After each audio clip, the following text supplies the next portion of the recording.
Yan. Buko, wow na, mga idol. Hindi tayo ng buko kay Ate Bait. Yan. Ay, merienda. Buko.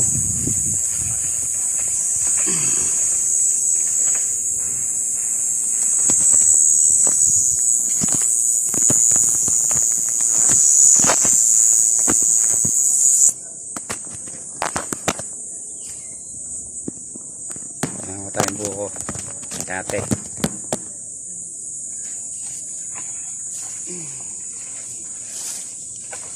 Buko, idol. Mabait na customer. May aming buko.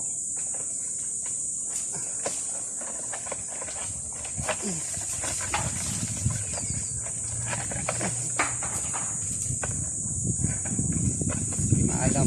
Yung na, ako na mga idol.